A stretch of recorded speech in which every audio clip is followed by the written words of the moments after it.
எல்லோருக்குமே happy new year. JD Tamil stories சார்பா எல்லாத்துக்குமே ஹாப்பி நியூ இயர் சொல்லிக்கிறேன். எல்லாத்துக்கும் ஒரு குறிக்கோள் இருக்கும். அந்த குறிக்கோள் அடையிறதுக்காக நீங்க உறுதிமொழி எடுத்துக்கோங்க. அந்த இலக்கை நீங்க அடையிறதுக்கு என்னோட மனமார்ந்த வாழ்த்துக்கள். சில பேரை வேலை வேணுங்கிற வரைக்கும் நம்ம கிட்ட துரத்தி வேலையை வாங்கிடுவாங்க. ஆனால் கொடுத்த வேலையை சரியாக செய்யறதுக்கு நம்ம தான் அவங்கள விரட்டி தேட வேண்டியிருக்கும். வேலை வேணுங்கும்போது இருந்த ஆர்வம் அவங்களுக்கு முடிக்கிற வரைக்கும் இருக்காது. அப்படிப்பட்டவங்களுக்கான கதை தான் இது. வணக்கம் and welcome to JD Tamil stories. நான் உங்கள் கிருத்திகா. இனிமேல் வீக்லி 2 வீடியோஸ் போடலாம் அப்படின்னு சொல்லி முடிவு பண்ணியிருக்கேன். ஆனால் இவ்வளோ நாளாக ரெகுலராக வீடியோ என்னால் போட முடியலை. இனிமேல் கண்டினியூஸாக வீடியோ போட்டதுக்கு நான் ட்ரை பண்ணுறேன். உங்கள் சப்போர்ட் எனக்கு தேவை. அதனால் நீங்கள் எங்களுக்கு சப்போர்ட் பண்ணுங்கள், சப்ஸ்கிரைப் பண்ணுங்கள். வாங்க இப்போ கதைக்குள்ளே போயிடலாம். ஃபஸ்ட்டெல்லாம் பிசிஓ ஃபோன் பூத் இருக்கும். ஃபஸ்ட்லாம் எல்லா மெடிக்கல்லையும் கண்டிப்பாக ஒரு ஃபோன் பூத் இருக்கும். ஒரு மெடிக்கலுக்கு ஒரு சின்ன பையன் அந்த மெடிக்கல்காரர்கிட்ட, அண்ணா ஒரு ஃபோன் பண்ணணும், எனக்கு ஃபோன் பண்ணி தர முடியுமான்னு கேட்குறான். அந்த மெடிக்கல்காரரும் அந்த பையன்கிட்ட நம்பர் வாங்கி ஃபோன் பண்ணி கொடுத்துருக்காரு. அப்படி அந்த பையன் என்னதான் பேசுகிறான் அப்படின்னு கவனிக்கவும் அவர் ஆரம்பிச்சிருக்காரு. அந்த பையனோட ஃபோனை அட்டன் பண்ண உடனே, சார் எனக்கு தெரிஞ்சவங்க ஒருத்தர் உங்கள் வீட்டில் டெய்லியும் கார் துடைக்கிறதுக்கு ஆள் வேணும்னு கேட்டாங்க, நான் உங்களை பார்க்கலாமான்னு கேட்டான்.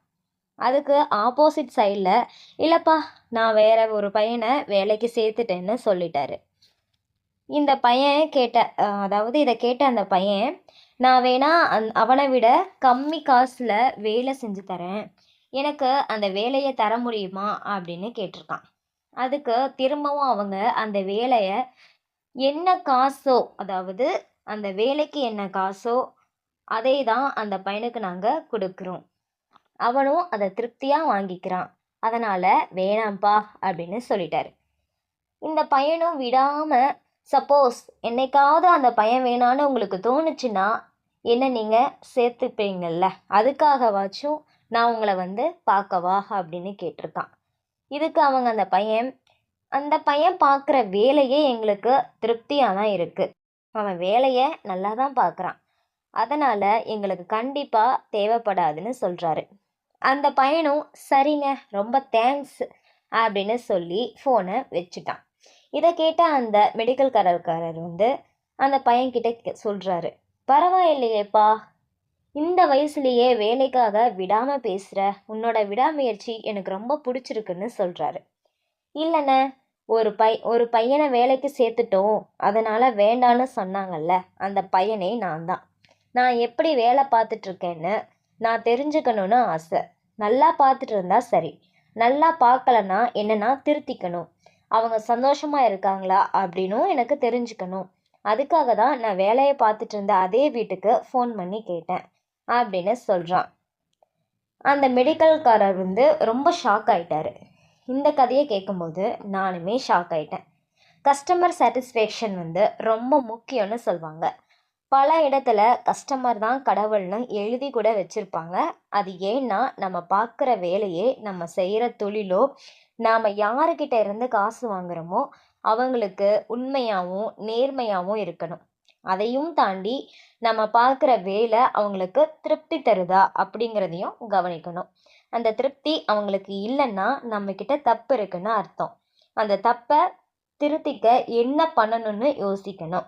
நம்ம பார்த்த வேலைக்கு காசு வந்துருச்சு, எப்படி போனால் என்ன அப்படின்னு இல்லாமல், தான் பார்த்த வேலையை அந்த முதலாளிக்கு பிடிச்சிருக்கான்னு தெரிஞ்சுக்க அவங்களுக்கே வேற ஒருத்தனா ஃபோன் பண்ணியிருக்கான். அது நம்ம பார்க்குற வேலை நமக்கு பிடிச்சா மட்டும் பத்தாது, அந்த வேலை யாருக்கு பயன்படுதோ அவங்களுக்கும் திருப்தியானும் பார்க்கணும். அப்போதான் தான் பார்த்த வேலை முழுமையடையும். எந்த வேலையாக இருந்தாலும் நம்ம திருப்தியை மட்டும் பார்க்காம அடுத்தவங்க திருப்தியையும் மனசில் வச்சு வேலை பார்க்கணும்.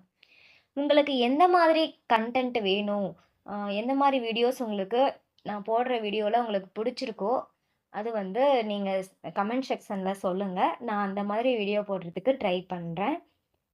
சப்போர்ட் பண்ணுங்கள், லைக் பண்ணுங்கள், கமெண்ட் பண்ணுங்கள், ஷேர் பண்ணுங்கள் அண்ட் சப்ஸ்கிரைப் பண்ணுங்கள். பெல் ஐக்கானை கிளிக் பண்ணி வச்சுக்கோங்க. இனிமேல் நான் போடுற வீடியோஸ் உங்களுக்கு இன்ட்ரெஸ்டிங்காக இருக்கும் அப்படிங்கிறது நான் நம்புகிறேன். தேங்க்யூ. உங்களை அடுத்த பதிவில் சந்திக்கிறேன். அது வரைக்கும் உங்களிடம் விடைபெறுகிறேன். நன்றி, வணக்கம்.